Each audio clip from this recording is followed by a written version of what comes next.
Assalamualaikum warahmatullahi wabarakatuh.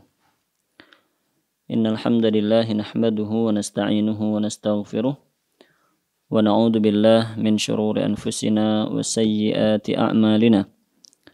May yahdihillahu fala mudilla lahu wa may yudlilhu fala hadiya lahu. Ashhadu an la ilaha illallah wahdahu la syarika lah wa ashhadu anna Muhammadan 'abduhu wa rasuluh.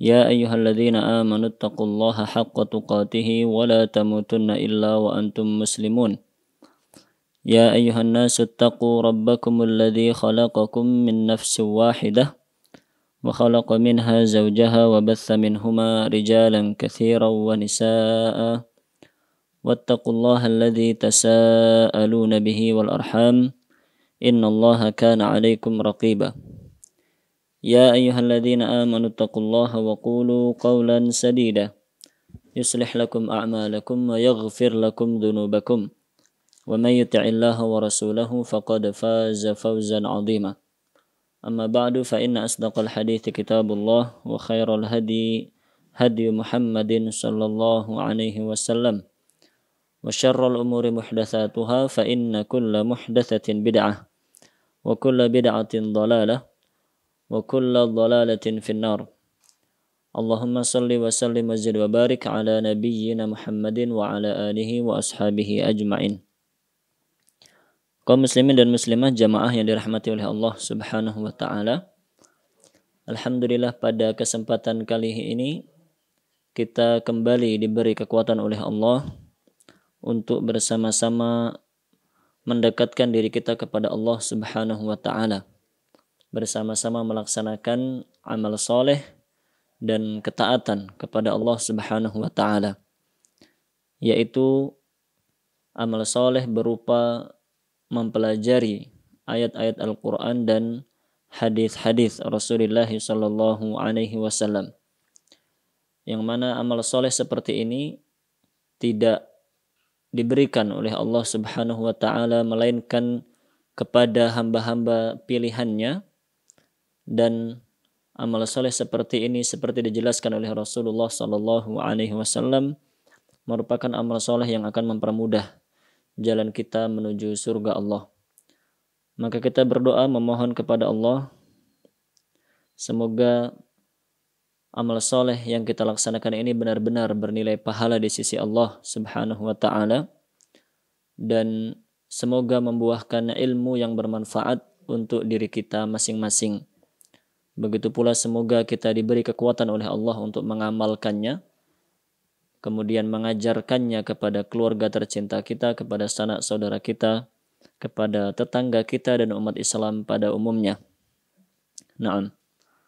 Kaum muslimin dan muslimah yang dirahmati oleh Allah, kita berada di hari yang sangat mulia, yaitu berada di tanggal 10 Muharram yang merupakan hari di mana kita disunnahkan melaksanakan ibadah puasa pada hari ini yang disebut dengan puasa Asyura.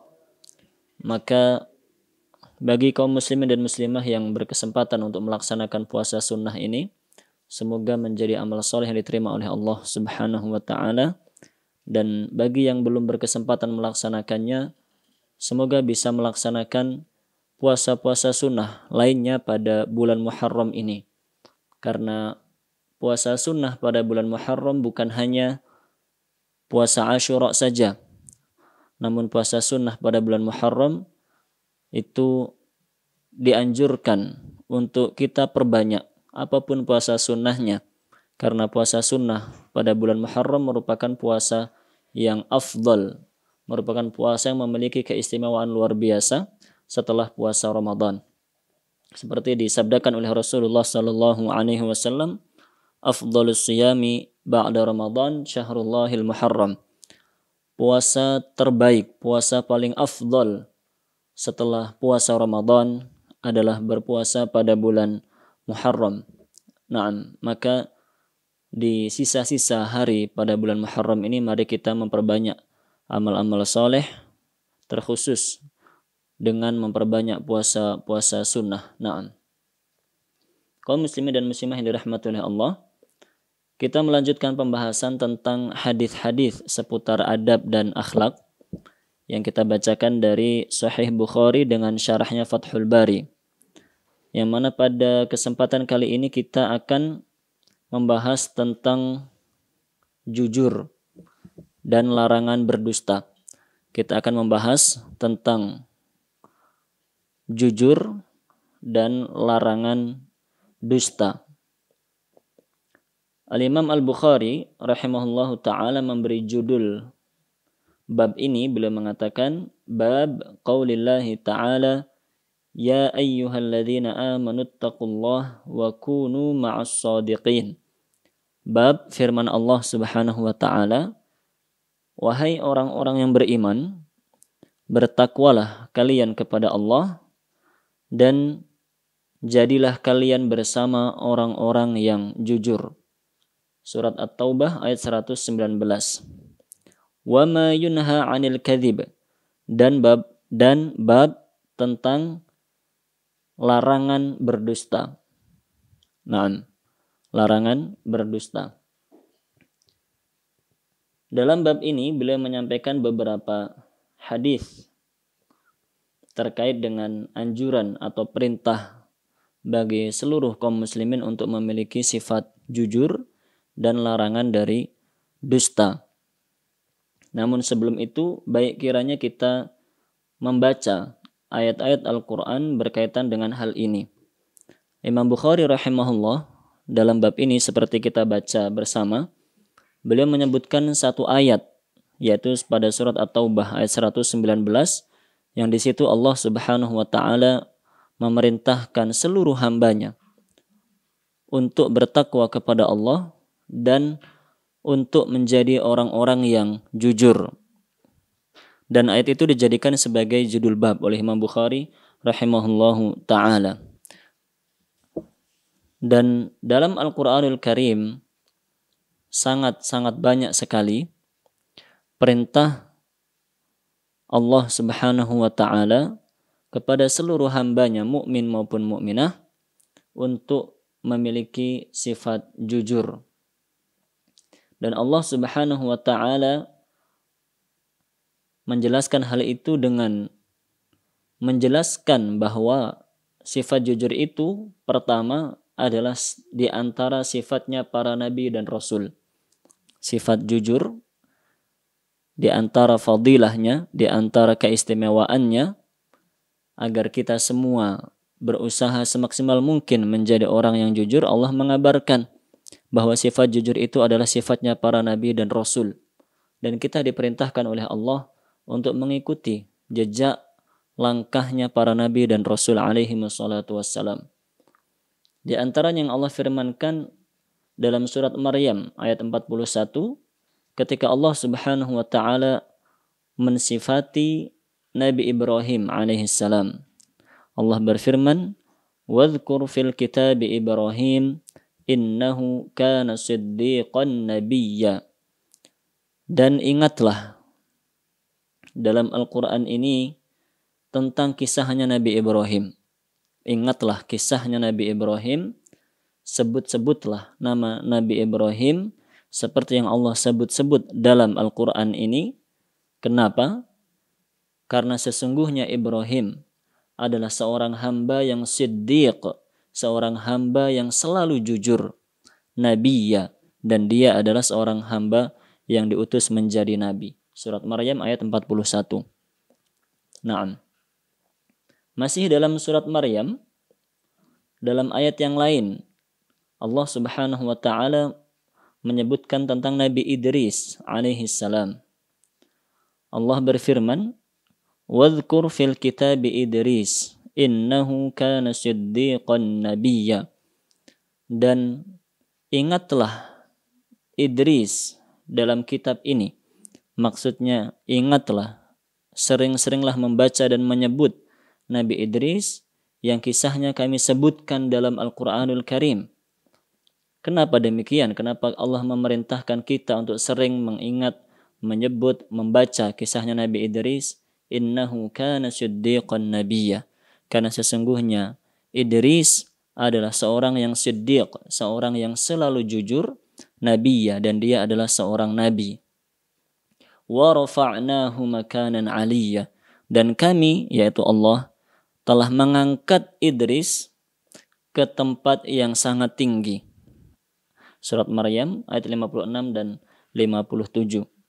Dan masih banyak ayat-ayat yang lainnya menerangkan tentang kejujuran para nabi dan rasul.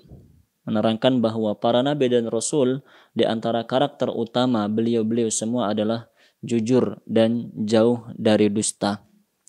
Baik ayat-ayat yang menerangkan tentang Nabi Ismail misalnya, Nabi Musa, ataupun para nabi dan rasul yang lainnya. Naam. Kaum muslimin dan muslimah yang dirahmati oleh Allah, dari ayat-ayat tersebut kita dapat melihat bagaimana Allah Subhanahu wa taala mengabarkan kepada kita bahwa jujur adalah perangai yang terpuji, adalah perangai yang dimiliki oleh orang-orang yang mulia, yaitu para nabi dan rasul alaihi wassalatu wassalam. Dan kita diperintahkan oleh Allah Subhanahu wa taala untuk mengikuti jejaknya para nabi dan rasul.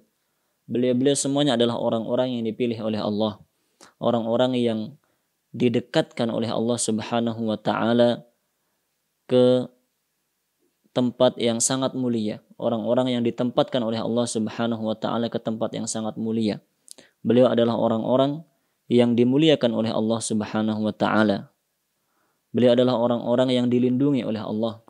Para nabi dan rasul adalah orang-orang yang dicintai oleh Allah Subhanahu wa taala.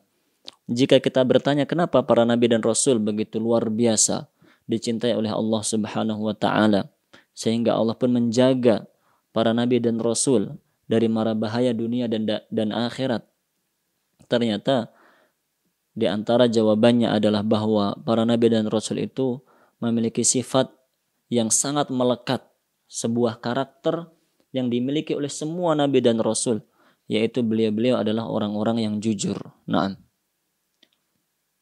Maka jika kita ingin menjadi hamba-hamba yang dicintai oleh Allah, menjadi hamba-hamba yang dimuliakan oleh Allah, yang didekatkan oleh Allah Subhanahu wa taala kepada dirinya, artinya ditempatkan di tempat yang mulia, kita harus memiliki sifat jujur dan kita harus jauh, benar-benar jauh dari sifat dusta. Naam. Kemudian di antara ayat-ayat Al-Qur'an yang lainnya yang menjelaskan fadilah atau keistimewaan sifat jujur, yaitu Allah menerangkan bahwa sifat jujur itu adalah di antara ciri-ciri hamba yang beriman. Jujur adalah di antara ciri-ciri hamba yang beriman. Allah Subhanahu wa taala berfirman dalam surat Al-Hujurat ayat 15. Innamal mu'minuna alladzina amanu billahi wa rasulih thumma lam yartabu wa jahadu bi amwalihim wa anfusihim fi sabilillah ulaika humus shadiqun. Tidak lain orang-orang yang beriman adalah orang-orang yang beriman kepada Allah dan kepada Rasulnya sallallahu alaihi wasallam. Itu pertama kata Allah. Tidak lain orang-orang yang beriman itu adalah orang-orang yang beriman kepada Allah dan beriman kepada Rasulnya sallallahu alaihi wasallam. Thumma lam yartabu. Kemudian mereka sama sekali tidak ada sifat ragu, tidak ada rasa ragu di dalam hatinya. Ragu tentang apa? Ragu tentang keimanannya kepada Allah, ragu tentang keyakinannya ketika mengikuti syariat Rasulullah sallallahu alaihi wasallam. Artinya semuanya dia percaya, semuanya diyakini olehnya dan dia laksanakan tanpa ada keraguan, tanpa ada rasa berat sedikit pun di dalam hati orang-orang yang beriman tersebut. Wajahadu bi amwalihim wa anfusihim fi sabilillah. Orang-orang beriman itu pula adalah orang-orang yang berjihad, orang-orang yang berjuang di jalan Allah Subhanahu wa taala dengan harta-harta mereka dan dengan jiwa-jiwa raga mereka. Naam. Mereka itu beriman kepada Allah, beriman kepada Rasulullah sallallahu alaihi wasallam.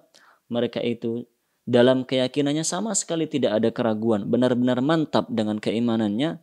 Mereka itu berjuang di jalan Allah dengan harta dan jiwa raganya. Ulaika humus shadiqun. Mereka itulah orang-orang yang jujur. Mereka itulah orang-orang yang benar kata Allah Subhanahu wa taala. Surat Al-Hujurat ayat 15. Di situ Allah Subhanahu wa taala menyebutkan karakter-karakter orang-orang yang beriman. Mereka itu adalah orang yang iman kepada Allah dan Rasulnya Shallallahu Alaihi Wasallam dengan mantap, tanpa ada keraguan sedikit pun. Mereka itu adalah orang-orang yang berjuang di jalan Allah dengan harta dan jiwa raganya. Dan mereka itu adalah orang-orang yang jujur. Sehingga seorang mukmin itu pasti jujur. Jika dia tidak jujur, jika dia berdusta, bahkan jika dia selalu berdusta, hanya dalam hal-hal sepele pun dia berdusta. Bahkan hanya dalam rangka bercanda, membuat orang-orang tertawa pun dia berdusta. Maka ini menunjukkan bahwa kualitas keimanannya tidak baik. Orang yang beriman, orang yang baik kualitas imannya di sisi Allah Subhanahu wa taala adalah orang yang jujur dan jauh dari perbuatan dusta. Naam. Nanti akan kita baca hadis-hadis tentang hal itu. Tayyib. Demikian beberapa ayat Al-Quranul Karim yang menunjukkan perintah Allah Subhanahu wa taala agar kita menjadi hamba-hamba yang jujur, dan penjelasan dari Allah Subhanahu wa taala bagaimana keistimewaan tentang sifat jujur dan begitu tercelanya sifat dusta. Sekarang kita baca hadis-hadis terkait dengan hal ini. Imam Bukhari rahimahullahu taala dalam bab ini menyebutkan 3 hadis. Hadis yang pertama adalah dari Abdullah bin Mas'ud radhiyallahu anhu, anin Nabi sallallahu alaihi wasallam qala, dari Abdullah bin Mas'ud radhiyallahu anhu dari Nabi sallallahu alaihi wasallam, beliau bersabda, innas sidqa yahdi ilal bir, sesungguhnya kejujuran itu menghantarkan kepada bir, kepada kebaikan.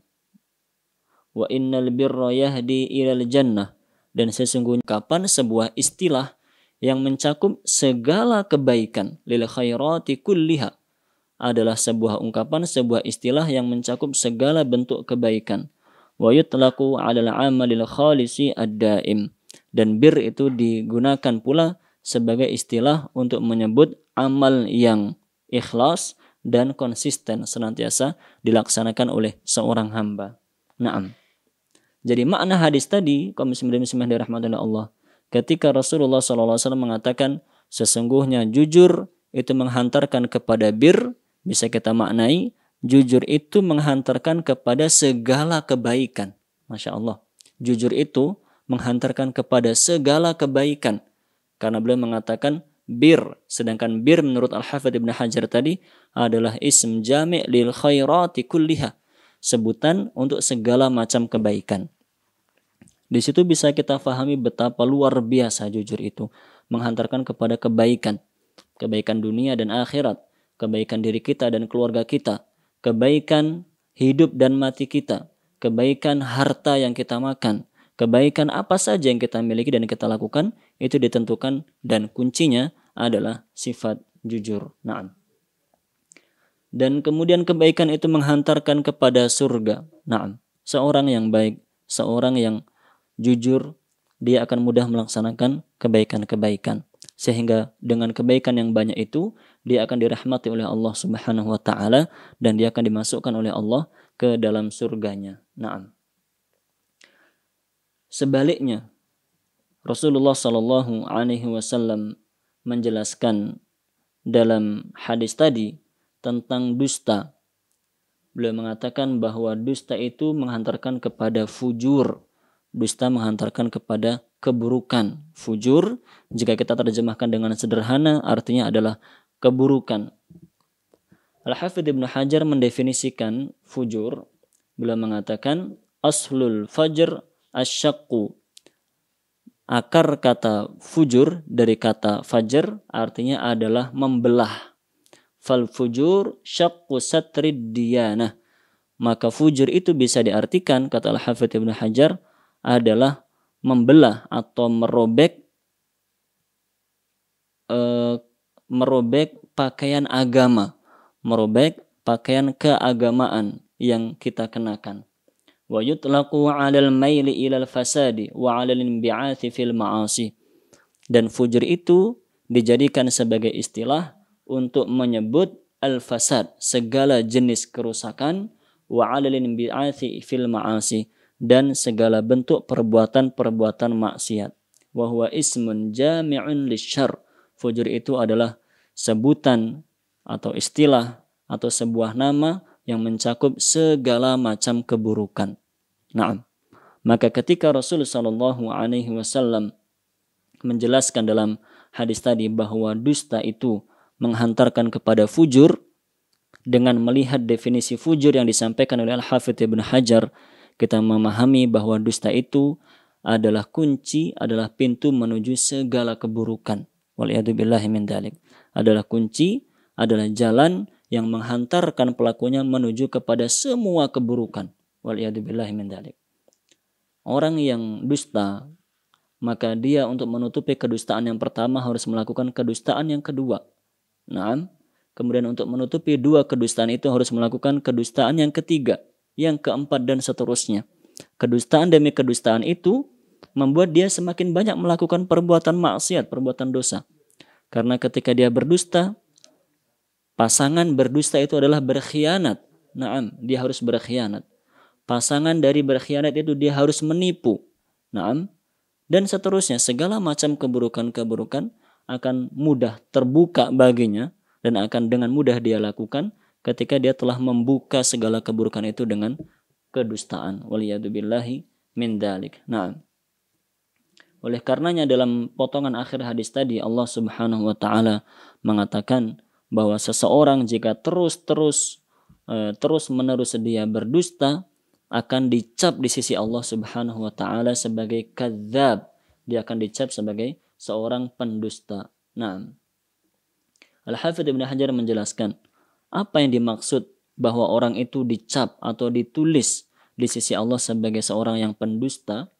Wal muradu bil kitabah, maksudnya orang itu ditulis sebagai pendusta adalah al-hukmu alaihi bidzalik, yaitu dia akan dihukumi seperti itu. Artinya dia akan dinilai, akan dipandang oleh Allah Subhanahu wa taala sebagai orang yang pendusta. Wa idharuhu lil makhluqin minal mala'il a'la, dan dia akan dinampakkan, diumumkan oleh Allah Subhanahu wa taala di depan penduduk langit sebagai orang yang pendusta. Wa ilqa'u dzalika fi qulubi ahlil ardh, dan Allah pun akan menanamkan, akan memberitahukan kepada penduduk dunia, penduduk bumi, bahwa orang ini adalah orang yang pendusta. Waliyadzubillahi min dzalik. Jadi kata Al-Hafidz Ibnu Hajar, maksudnya dalam hadis tadi Allah menuliskan seorang yang berdusta itu menjadi pendusta adalah Allah akan membongkar itu semuanya, akan memberitahukan sifat dustanya seseorang itu di tengah-tengah, di hadapan penduduk langit, para malaikat dan makhluk-makhluk yang lain yang ada di langit sana, yang sangat banyak, dan makhluk-makhluk yang mulia. Begitu pula Allah pun akan membongkar itu di hadapan makhluk-makhluknya yang ada di dunia. Nah, bagaimana itu tidak menjadi kerugian yang sangat nyata? Seseorang yang telah berdusta dicap sebagai pendusta oleh Allah Subhanahu wa taala, maka akan dibongkar oleh Allah Subhanahu wa taala di langit dan di bumi. Semua makhluk akan mengetahui hal tersebut, sehingga semua makhluk akan menjauhinya, karena seorang yang pendusta pasti akan dijauhi oleh orang lain dan seluruh makhluk. Naam. Taib itu penjelasan tentang hadis yang pertama. Kemudian Al-Hafidz Ibnu Hajar ketika menjelaskan hadis yang pertama ini pula, beliau menyebutkan hadis-hadis yang lain atau asar yang lain terkait penjelasan bahwa jujur itu adalah karakter seorang yang beriman. Tadi kan dalam hadis dikatakan jujur itu menghantarkan kepada segala macam kebaikan, dan pangkal segala kebaikan adalah iman kepada Allah. Dan kebaikan itu menghantarkan kepada surga. Maka disimpulkan bahwa orang beriman itu adalah orang yang selalu jujur dan jauh dari perbuatan dusta. Al-Hafidz Ibnu Hajar menukilkan asar dari Abu Bakar As-Siddiq radhiyallahu an, bahwa Abu Bakar As-Siddiq radhiyallahu anhu mengatakan al-kadzibu yujanibul iman. Al-kadzib yujanibul iman. Dusta itu menjauhkan keimanan. Dusta itu menjauhkan keimanan. Maksudnya dusta itu akan mengikis keimanan. Seseorang yang berdusta satu kali, maka kedustaan itu akan mengikis keimanannya. Waliyadzubillah min dzalik. semakin dia banyak berdusta, semakin tergerogoti keimanan yang dia miliki. Sehingga semakin dia membiasakan diri berdusta, bahkan dia merasa biasa-biasa saja ketika berdusta, semakin imannya akan rusak. Imannya akan rusak, bahkan akan habis, waliyadzubillahi min dzalik. Nah, perkataan Abu Bakar As-Siddiq tadi diperselisihkan oleh para ulama. Ada yang mengatakan itu adalah hadis yang marfu' disabdakan oleh Rasulullah SAW. Namun Al-Hafidz Ibnu Hajar mengatakan yang benar itu adalah perkataannya Abu Bakar As-Siddiq radhiyallahu an. Baik itu perkataan Abu Bakar As-Siddiq ataupun itu adalah sebuah hadis, maka maknanya adalah sama, bahwa dusta itu menggerogoti keimanan pelakunya. Siapa saja yang berdusta maka imannya akan rusak. Dan kita memelihara iman itu sangat-sangat sulit. Kita memelihara iman atau sebelumnya kita untuk bisa mendapatkan hidayah iman itu adalah sebuah karunia yang sangat mahal. Naam, tidak semua orang diberi karunia iman oleh Allah Subhanahu wa taala. Sehingga ketika karunia iman itu diberikan oleh Allah kepada kita, kita harus menjaganya. Kita tidak boleh menyia-nyiakannya. Kita tidak boleh merusak karunia iman tersebut. Dan sekarang kita baca ternyata di antara perusak utama keimanan adalah ketika seseorang itu berdusta. Nah, itu sangat berbahaya bagi keimanan kita. Al-Hafidz Ibnu Hajar menyebutkan kemudian setelah itu sebuah hadis yang diriwayatkan oleh Sa'ad bin Abi Waqqas radhiyallahu an, bahwa Rasul sallallahu alaihi wasallam bersabda, "Yutba'ul mu'minu ala kulli syai'." Orang mukmin itu difitrahkan memiliki semua sifat, illal khiyanata wal kadhiba, kecuali khianat dan dusta.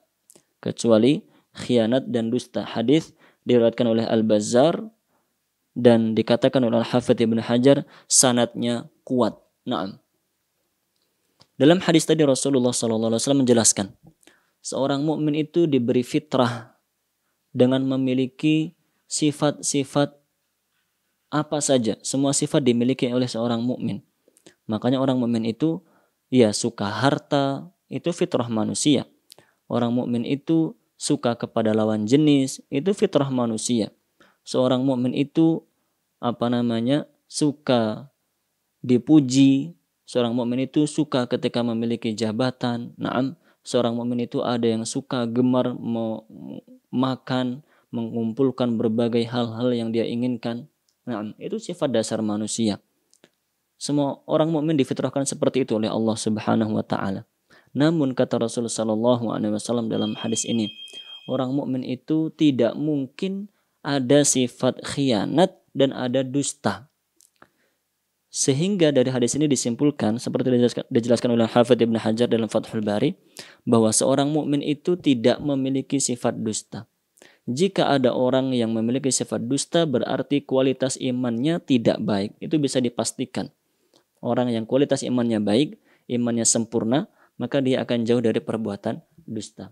Orang yang dusta, maka kualitas imannya bisa dipastikan dia adalah orang yang imannya tidak baik di hadapan Allah Subhanahu wa ta'ala. Nah, demikian penjelasan tentang hadis yang pertama yang disebutkan oleh Al-Hafidz Ibnu Hajar rahimahullahu ta'ala. Kemudian hadis yang kedua yang disebutkan oleh Al-Imam Al-Bukhari dalam bab ini, yaitu dari Abu Hurairah radhiyallahu anna Rasulullah sallallahu alaihi wasallam qala, ayatul munafiqi thalathun, tanda-tanda orang munafik itu ada 3. Ciri-ciri munafik itu ada 3. Idza haddatsa kadzaba, jika berkata dia dusta. Jika berkata dia dusta. Wa idza wa'ada akhlafa, dan jika berjanji dia mengingkari, menyelisihi dan mengingkari janjinya. Wa idza tumina khana, dan jika diberi amanah dia berkhianat. Saya ulangi, ciri-ciri orang munafik ada 3, yaitu pertama, jika berkata, jika berucap, jika berbicara dia berdusta. Dan kedua, jika berjanji dia mengingkari, dan jika diberi amanah dia berkhianat. Hadis riwayat Imam Bukhari pada nomor 6095. Hadis ini hadis yang sudah pernah kita baca beberapa kali dalam kajian kita. Yang kita bahas pada pagi hari ini adalah bahwa Rasulullah SAW menyebutkan dusta itu sebagai ciri-ciri pertama orang munafik.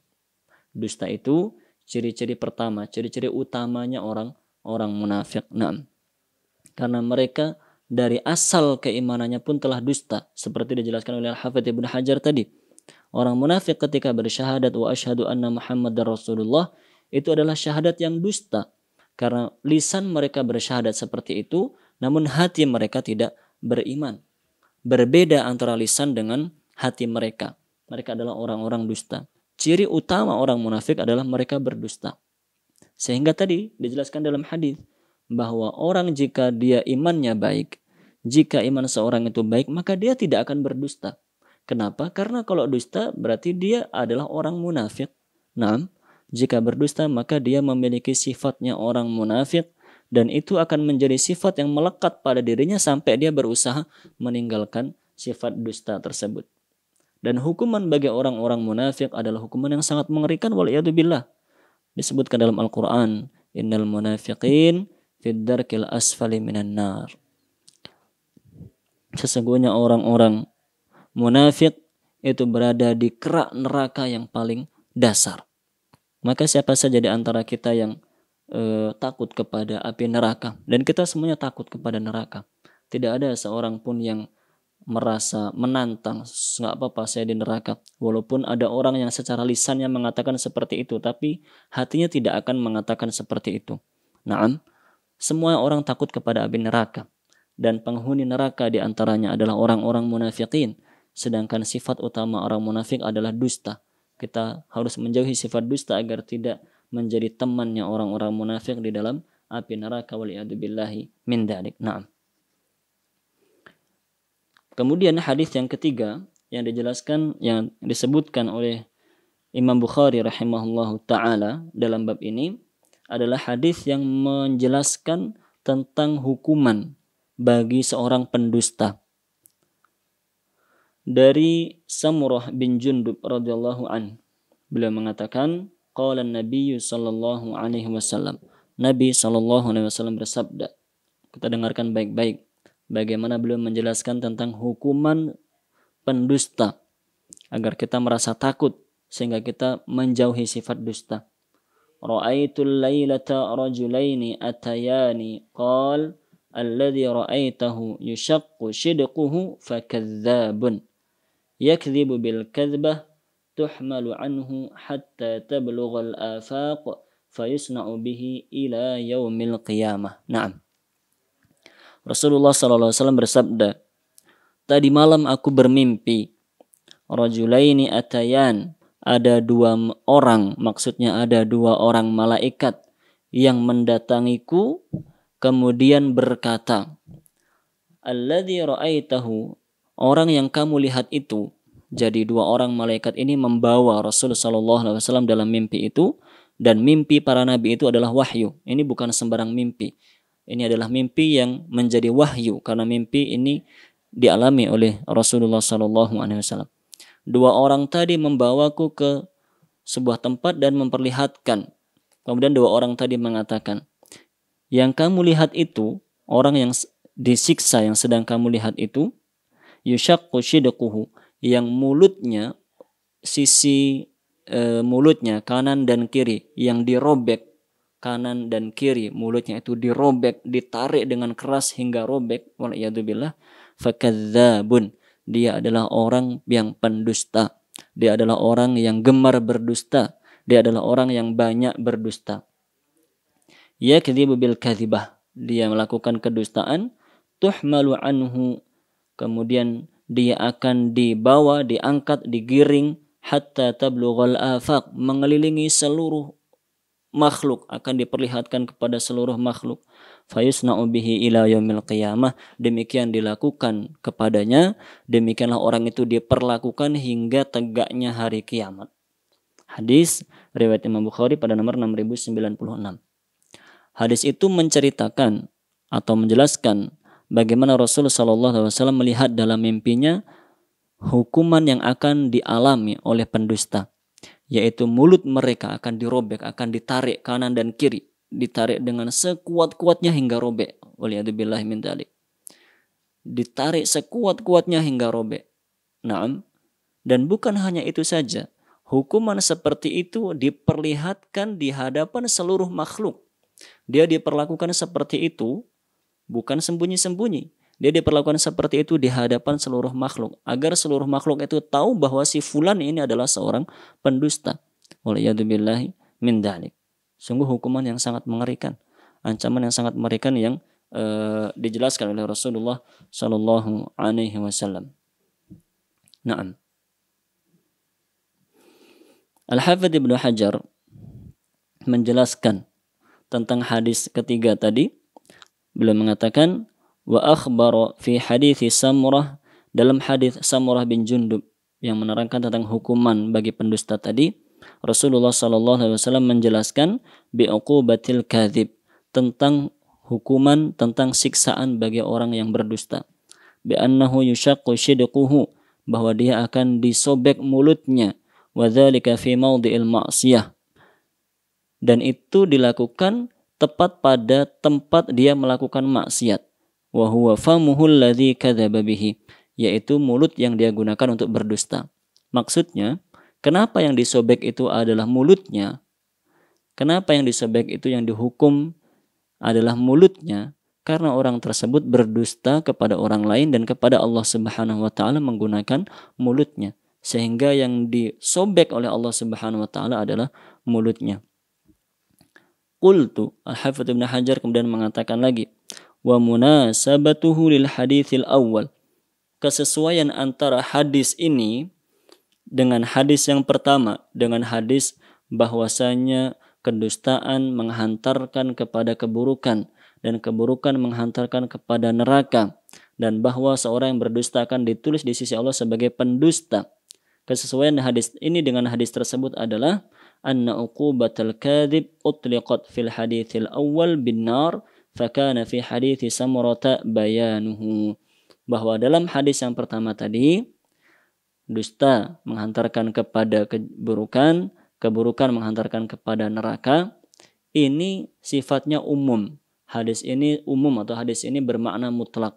Pokoknya dusta menghantarkan kepada neraka. Sedangkan dalam hadis yang ketiga, hadisnya Samurah bin Jundub tadi menjelaskan hukuman yang akan menimpa orang tersebut di dalam neraka. Jadi hadis ketiga menerangkan hadis yang pertama. Setelah diterangkan bahwa dusta itu menghantarkan kepada neraka, sekarang diterangkan di neraka seperti apa siksanya. Waliyadzubillahi min dzalik, diterangkan bahwa mulutnya akan ditarik sekencang-kencangnya hingga robek, dan itu diperlihatkan kepada seluruh makhluk. Waliyadzubillahi min dzalik. Naam. Oleh karena itu, kaum muslimin dan muslimat dirahmati Allah, kita memang harus benar-benar takut dari perbuatan dusta. Semua kita harus takut dari perbuatan dusta. Di masa sekarang ini, waliyadzubillah, dusta itu banyak orang menganggapnya biasa saja. Dusta biasa saja, hanya demi menceritakan sesuatu agar jadi lucu, agar teman-temannya menjadi tertawa, terbahak-bahak, seorang berani untuk berdusta. Waliyadzubillah min dzalik. Sedangkan hukuman bagi pendusta itu sangat-sangat berat. Naam. Adapun sebaliknya, pahala yang dijanjikan oleh Allah Subhanahu wa taala bagi orang-orang yang jujur adalah mereka akan dimasukkan ke dalam surga Allah. Jadi, jika dalam Sahih Bukhari, Imam Bukhari rahimahullah menjelaskan hadis yang menerangkan tentang hukuman bagi pendusta, siksa bagi pendusta, maka ada baiknya pula kita membaca ayat yang menjelaskan tentang ganjaran, pahala yang dijanjikan oleh Allah bagi orang-orang yang jujur, agar kita benar-benar menjauhi dusta dan semangat untuk menjadi hamba yang jujur. Allah Subhanahu wa taala berfirman dalam surat Al-Maidah ayat 119. Surat Al-Maidah ayat 119, Allah berfirman, qala Allahu hadza yaumu yanfa'us shadiqina sidquhum. Allah berfirman, inilah hari yang kejujuran seseorang itu akan bermanfaat baginya. Hari ini orang-orang yang jujur akan mendapatkan manfaat dari kejujurannya. Apa manfaat, apa keuntungan yang didapatkan oleh orang-orang yang jujur pada hari kiamat itu? Allah menjelaskan, lahum jannatun tajri min tahtihal anharu khalidina fiha abada. Orang-orang yang jujur itu akan diberikan surga-surga yang mengalir sungai-sungai di bawahnya. Mereka kekal di dalam surga itu untuk selama-lamanya. Radhiyallahu anhum wa radu'an. Allah Subhanahu wa taala meridai mereka dan mereka pun ridha terhadap Allah. Dzalika huwal fawzul 'adzim. Itulah kemenangan yang besar. Itulah keberuntungan yang besar. Surat Al-Maidah ayat 119. Allah Subhanahu wa taala menjelaskan dalam ayat itu, pada hari kiamat akan terlihat bagaimana orang-orang yang jujur itu mendapatkan keuntungan. Keuntungannya apa? Dimasukkan ke dalam surga oleh Allah Subhanahu wa taala. Artinya, orang-orang yang jujur itu bisa jadi di dunianya dia tidak mendapatkan keuntungan. Walaupun itu sedikit. Biasanya orang jujur akan mendapatkan keuntungan dunia dan akhirat yang sangat besar. Namun kadang-kadang orang yang jujur di dunia itu tidak untung. Bahkan tidak sedikit orang yang jujur di dunia kemudian dia malah ditindas. Orang yang jujur di dunia akhirnya dijauhi oleh teman-temannya. Orang yang jujur di dunia akhirnya dia pun merugi secara harta. Namun dalam ayat tadi Allah menjelaskan bahwa nanti pada hari kiamat itu orang-orang yang jujur tidak akan merugi sama sekali. Orang-orang yang jujur pada hari kiamat akan mendapatkan keuntungan dan kemenangan yang besar, yaitu dimasukkan surga oleh Allah Subhanahu wa taala dan kekal di dalam surga tersebut. Naam. Kaum muslim dan muslimah yang dirahmati oleh Allah Subhanahu wa taala, demikian 3 hadis yang disebutkan oleh Imam Bukhari rahimahullah dalam bab ini terkait dengan perintah untuk berlaku jujur dan perintah untuk menjauhi dusta. Naam. Ada hadis lain terkait dengan hal ini tidak disebutkan oleh Imam Bukhari rahimahullahu taala, dan baik untuk kita baca dan kita ketahui agar benar-benar kita menjauhi perbuatan dusta dan kita berusaha menjadi hamba yang selalu jujur. Di antaranya adalah hadis yang diriwayatkan dari Hasan bin Ali bin Abi Thalib. Hasan bin Ali bin Abi Thalib radhiyallahu anhuma, cucunya Rasulullah sallallahu alaihi wasallam. Beliau mengatakan, hafidtu min Rasulillah sallallahu alaihi wasallam, aku menghafal sabda Rasulullah sallallahu alaihi wasallam, da' ma yuribuk ila ma la yuribuk. Tinggalkan yang meragukanmu dan lakukan yang tidak meragukanmu. Fa inna as-sidqa tuma'ninah wal kadhibu ribah. Sesungguhnya kejujuran itu adalah ketenangan dan kedustaan itu adalah keraguan. Saya ulangi, tinggalkan yang meragukanmu dan lakukan yang tidak meragukanmu. Sesungguhnya jujur itu adalah ketenangan, ketumakninahan, sedangkan dusta adalah keraguan. Hadis riwayat Imam Tirmidzi dan beliau mengatakan hadisun hasan. Dalam hadis tersebut Rasulullah SAW menjelaskan bahwa di antara fadilah, manfaat seorang itu jujur bahwa dia akan merasakan ketenangan di dalam hatinya. Ketenangan. Kenapa dia tenang? Karena dia berkata dengan perkataan yang benar. Dia berbuat dengan perbuatan yang benar.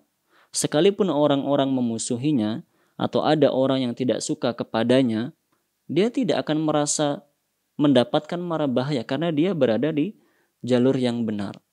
Dia yakin bahwa dia akan dilindungi oleh Allah Subhanahu wa taala. Sedangkan orang yang dusta, meskipun kadang-kadang orang dusta itu menjadi selamat dari mara bahaya secara kacamata duniawi, maksud saya, orang dusta kadang-kadang akhirnya tidak jadi merugi secara harta. Naam, namun kata Nabi SAW tadi, dusta itu adalah keraguan, rasa tidak tenang di dalam hati. Dijelaskan oleh Syekh Muhammad bin Shalih Al-Utsaimin rahimahullah. Maksudnya adalah orang yang dusta itu adalah orang yang pertama kali merasa ragu di dalam hatinya, merasa tidak tenang di dalam hatinya. Oleh karena itu, seringkali orang ketika berdusta itu harus bersumpah, mengatakan bahwa yang saya katakan adalah benar. Untuk apa? Untuk menenangkan diri dia sendiri, agar orang lain percaya kepada apa yang dia ucapkan. Nah, jadi ketika seorang berdusta itu, mungkin akan tertutupi kesalahannya dia tidak jadi merugi secara duniawi, namun pada hakikatnya hatinya tidak akan merasa tenang. Sehingga karena hati yang tidak tenang itu seringkali orang ketika berdusta kemudian bersumpah, demi Allah, ini benar yang saya katakan. Demi Allah berita ini adalah benar apa adanya, ini adalah fakta begitu. Dia bersumpah untuk menenangkan dirinya sendiri dan agar orang lain itu percaya. Karena kalau orang lain tahu dia berdusta, dia akan malu, dia akan merugi dunia dan akhirat. Sehingga pada hakikatnya orang berdusta itu tidak ada enaknya. Orang berdusta tidak ada enaknya karena dia akan menjadi orang pertama yang merasakan dampak dan kerugian dari kedustaan tersebut. Nah, itu harus kita ingat selalu. Dusta mendatangkan kerugian. Sebelum kerugian itu menimpa orang lain, kerugian itu akan menimpa pelakunya terlebih dahulu. Dan kerugian pertama yang akan dia rasakan adalah dia tidak merasa tenang. Kita tahu bersama hati itu sumber dari segala-galanya. Mau kita banyak harta, mau kita bisa jalan kemana-mana, tapi jika hati tidak tenang, tidak akan kita merasa bahagia di dunia ini. Maka bagaimana agar hati kita tenang? Kita harus berlaku jujur. Dalam hadis yang lainnya dari Hakim bin Hizam radhiyallahu an, Rasulullah sallallahu alaihi wasallam bersabda, "Al-bayyi'ani bil khiyari ma lam yatafarraqa." Penjual dan pembeli itu memiliki hak khiyar, memiliki hak pilih untuk melanjutkan transaksi atau membatalkan transaksi jual beli. Ma lam yatafarraqa, selama dua orang itu belum berpisah. Fa in sadaqa wa bayyana burika lahuma fi bai'ihima. Jika penjual dan pembeli itu jujur dan menjelaskan, maksudnya menjelaskan segala hal yang diperlukan. Penjual menjelaskan jika barangnya ada cacatnya, pembeli menjelaskan jika dia misalnya tidak mampu membayar cash, dia harus menyicil misalnya. Burika lahuma fi bai'ihima, maka jual beli antara dua orang itu akan diberkahi. Wa in katama wa kadzdzaba, dan jika dua orang itu menutup-nutupi, tidak diceritakan, tidak dijelaskan sesuai dengan faktanya, wa kadzdzaba, dan dua orang itu berdusta, muhiqat barakatu bai'ihima, akan dihapus keberkahan jual beli dua orang tersebut. Hadis riwayat Imam Bukhari dan Imam Muslim. Dalam hadis ini kita bisa menyimpulkan bahwa ternyata muslimin dan muslimat dirahmati oleh Allah, kejujuran itu menjadi sumber keberkahan. Keberkahan dalam apa? Keberkahan dalam harta yang kita dapatkan dari usaha yang kita lakukan. Seorang yang memiliki mata pencaharian, misalnya dengan cara berdagang, dengan dagang yang jujur akan membuat dia mendapatkan harta yang halal dan yang berkah. Dan ini tidak hanya berlaku bagi pedagang saja. Disebutkan dalam hadis tadi memang pedagang, namun berlaku bagi semua orang dengan semua profesi, dengan semua kesibukannya. Ketika seseorang itu jujur, kemudian dari kegiatannya dia mendapatkan keuntungan, dia mendapatkan harta, maka harta yang dia dapatkan akan menjadi harta yang berkah. Berkah itu maksudnya akan banyak manfaatnya. Walaupun mungkin secara nominal itu sedikit, tapi bermanfaat yang sangat banyak. Ternyata kejujuran bisa mendatangkan keberkahan bagi harta yang kita miliki. Maka siapa saja yang menginginkan keberkahan pada hartanya, kuncinya adalah dia harus jujur dalam usahanya mencari harta tersebut. Wallahu a'lamu bishawab. Kaum muslim dan muslimah dirahmati oleh Allah Subhanahu wa taala, demikian ayat-ayat dan hadis yang kita baca tentang perintah untuk berlaku jujur dan larangan dari dusta. Semoga kita semuanya dimudahkan oleh Allah Subhanahu wa taala untuk memahaminya dan dimudahkan oleh Allah Subhanahu wa taala untuk mengamalkan segala apa yang telah kita pelajari bersama pada kesempatan hari ini. Semoga menjadi ilmu yang bermanfaat. Atas segala kekurangan mohon maaf yang sebesar-besarnya. Subhanakallahumma bihamdik asyhadu an la ilaha illa anta astaghfiruka wa atubu ilaik. Wa sallallahu ala nabiyyina Muhammadin wa ala alihi wa ashabihi ajma'in. Assalamualaikum warahmatullahi wabarakatuh.